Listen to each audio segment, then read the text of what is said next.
Hola, bienvenidos a una nueva cápsula de gestión de ambientes de aprendizaje. En esta ocasión estaremos conversando acerca de las estrategias para la gestión de ambientes híbridos de aprendizaje. Sin lugar a dudas, este 2021 trae unos retos para la educación, porque en este momento existen diferentes posibles escenarios donde los estudiantes van a interactuar con sus profesores y el conocimiento.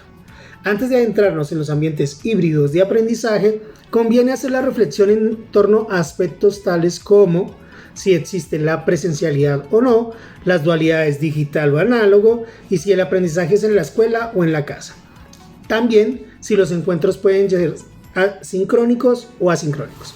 Esto nos lleva a pensar el acto educativo de diferentes formas, tales como educación remota, educación virtual, presencial o alternancia. Entendida esta última como la educación en casa y escuela. Estos escenarios son los que nos propone este 2021.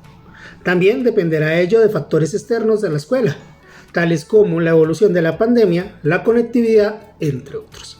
De esta manera, no va a existir un solo modelo híbrido de y para el aprendizaje, entendiendo estos como la conjunción de las modalidades cara a cara, o sea presencial, y la en línea o virtual. Todo esto implica que el acto educativo se debe adaptar al contexto y a la relación escuela-casa. El Banco Interamericano de Desarrollo reconoce 4 pilares para una educación híbrida, los cuales implican trabajo de todos los actores encargados de los sistemas educativos.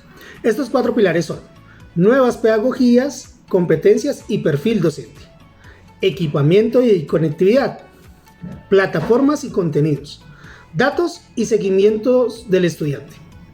Respecto a las nuevas pedagogías, esto nos conlleva a pensar que debemos optimizar el tiempo de cada momento, ya sea remoto, virtual o en caso de estar en la alternancia educativa. Es importante reflexionar y tener muy claro cuáles estudiantes van a ir al colegio y además a qué van a ir. Aquí puede haber diversidad de criterios entre los colegios, cada uno decide, ya sea porque de pronto un colegio toma la decisión de priorizar, de llevar a las aulas a los niños que presentan dificultades en su aprendizaje, ya sea por falta de apoyo, ¿cierto? O porque necesitan más apoyo, o por la falta de herramientas tecnológicas, u otros criterios que el colegio decía. Además, es muy importante planear qué van a hacer en ese espacio los niños, o bueno, los estudiantes, cuando se encuentren con sus compañeros y su docente. Recordemos que puede haber algo de ansiedad.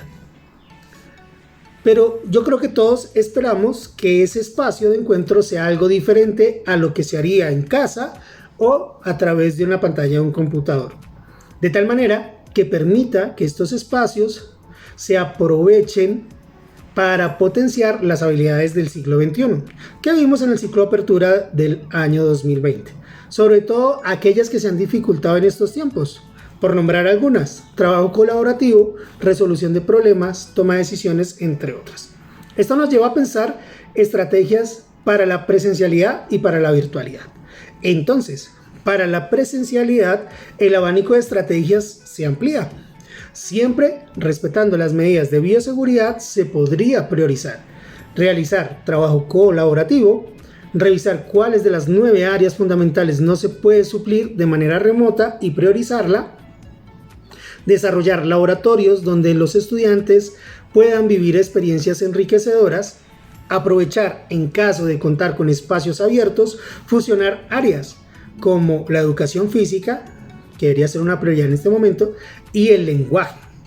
Por ejemplo, para los más pequeños se podría solicitar palabras o sílabas de tal manera que se distribuyan en el espacio y ellos armen la frase o la oración, entre otros.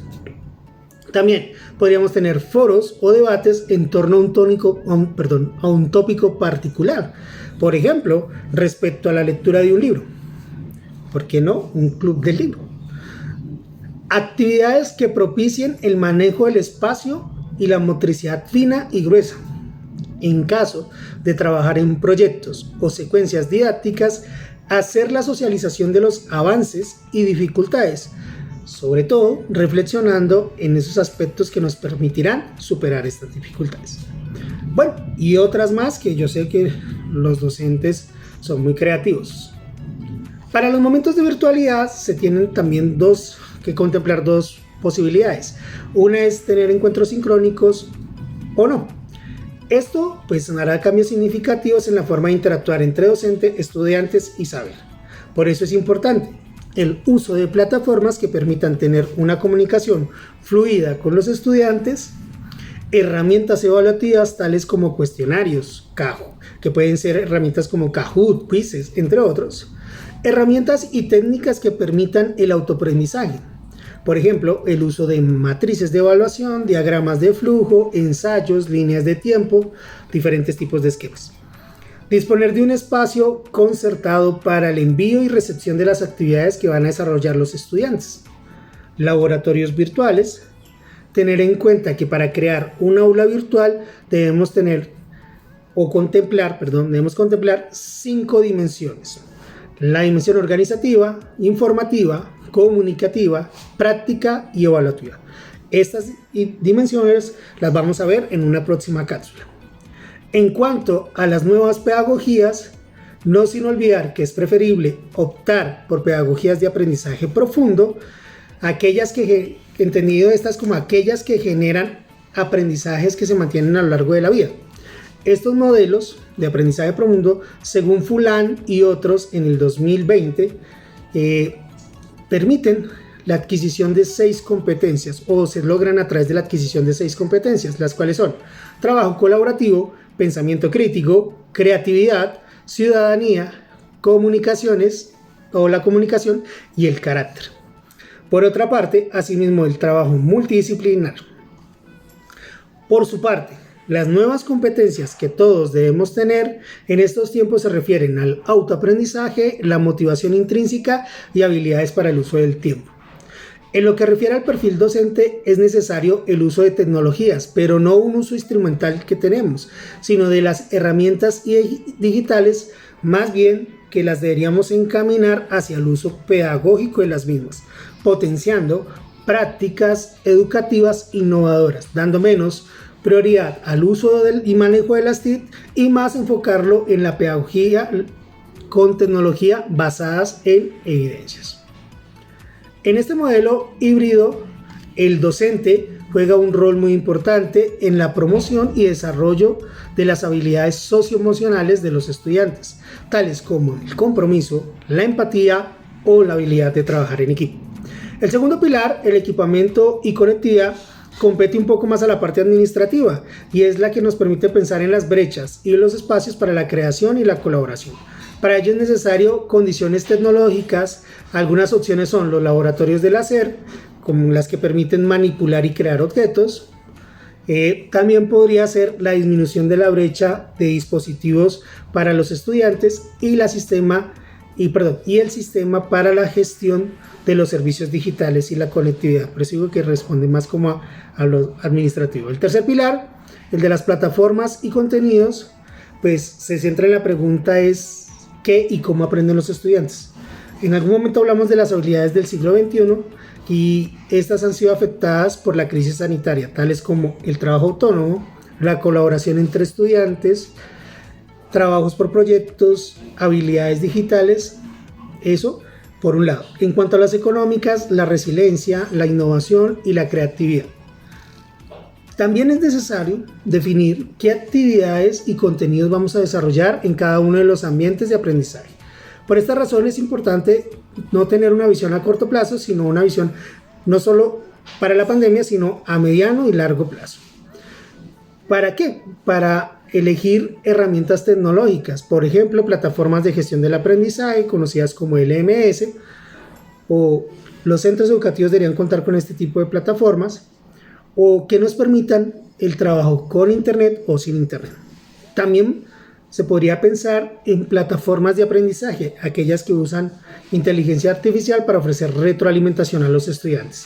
Asimismo, la elección de plataformas de comunicación que nos permita tener comunicación con todos los actores educativos. Así También podría pensarse plataformas de evaluación que le permitan hacer retroalimentación a los estudiantes y, por qué no, plataformas de formación para los docentes y algunos contenidos que ya estén debidamente contemplados. Por último, el cuarto y último pilar, que quizás también corresponde en gran medida a los administrativos, es los datos y seguimientos de los estudiantes. Se sugiere la pregunta: ¿dónde están y cómo? Y cómo acompañar a estos estudiantes. Es necesario contar con un registro nominal, aunque no como el CIMAT y demás, pero que esta información esté actualizada, asimismo con herramientas para la gestión de los contenidos digitales. Bien, me alargué un poco y aún así, pues el tiempo es corto para un tema tan amplio. Por eso esperamos en este año 2021, en la ruta del programa Todos Aprender, continuar fortaleciendo la gestión de los ambientes híbridos de aprendizaje, puesto que ello nos implica profundizar en muchos más aspectos para la gestión, como las prácticas pedagógicas, las interacciones entre las personas y el conocimiento, los recursos para el aprendizaje. Por eso, también podríamos retomar la ecología de los saberes que socializamos en el año 2020. Por ahora, solo me queda agradecerles el tiempo y hacerle la invitación para que visualicen las cápsulas de lenguaje, matemáticas, educación inicial y evaluación que tenemos preparados para ustedes durante este ciclo de apertura 2021 de la ruta del programa Todos Aprender. Para todos ustedes, muchas gracias.